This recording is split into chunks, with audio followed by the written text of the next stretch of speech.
In this video, we're going to cover the important steps you need to take to determine what, if any, mobile direction you should pursue. At Elementive, we think before you can answer the question of how to support mobile, you must first address the question of should I support mobile? If you choose not to support mobile devices, as many companies clearly have, then people visiting your site on a mobile phone will simply have to interact with the desktop version of your website on their phone. That means more scrolling and zooming around the screen, but maybe that's an acceptable option. Maybe you don't need to invest in a responsive design, a mobile website, or an app. Maybe your desktop website is good enough. So how do you answer these questions? How do you know if you should support mobile? And if you decide you should, how do you know which method is right for you? The first approach is to look at the quantity of traffic. This basic argument is, wow, there's so much web traffic from people on their phone.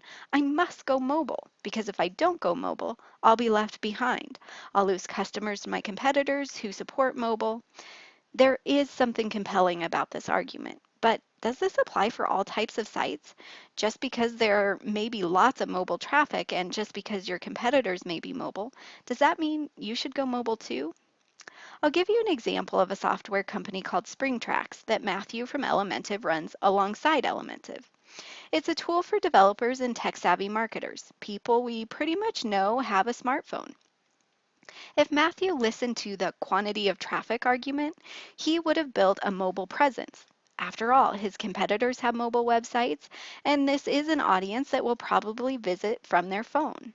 He thought, I have to go mobile. However, only 5% of his traffic is from people on their mobile phone, which leads us to wonder if he really needs to support mobile for just 5% of his visitors. Ultimately, just because mobile is popular and just because other companies in your industry are supporting mobile doesn't necessarily mean you need to support mobile yourself. Quantity of traffic doesn't give you a complete enough answer to decide what to do about your mobile users. The other way, and I think the better way to decide if and how you support mobile users is by looking at the quality of traffic. Whether you have 70% of your traffic on a mobile device or 5%, you want to know how people are interacting with your website on their phone. What kind of experience do they have? That's true whether you already have a mobile presence people interact with or if people interact with the desktop version of your site on their phone. Either way, you want to know if people are having a positive, satisfying experience with your website on their phone. Because the more satisfying and positive the experience, the higher your engagement rates and conversion rates will be. So, how do you measure quality? One way to measure quality of traffic is through your web analytics tool. In Google Analytics, you can go to Audience, Mobile, Overview, and see at a high level what kind of experience people are having when interacting with your site on their phone.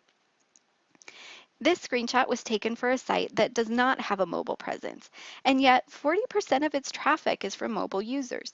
People visiting this site on their phone have to interact with the desktop version of the website, which means lots of scrolling and zooming to navigate around the site. Now, some people might say that 40% of traffic means you have to support mobile, but is that really the full story? What is the quantity of traffic? If we look at bounce rate, page sessions, and average session duration, we'll see that the numbers are a little worse for mobile, but not any drastic changes between mobile and desktop.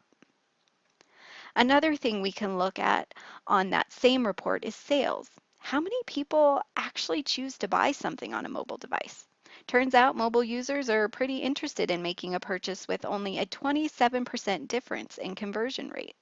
So what does that mean? Should this company support mobile devices or not? Maybe even if this company did choose to support mobile devices, they'd have the same type of traffic quality for mobile users. To answer that, we need to understand more about what is contributing to the mobile user experience than what we can get out of stats. That means we need to look at actual mobile usability. Join us for our next video, where we'll dive into Google's mobile usability guidelines and discuss how they apply to your mobile presence, decision, and plan.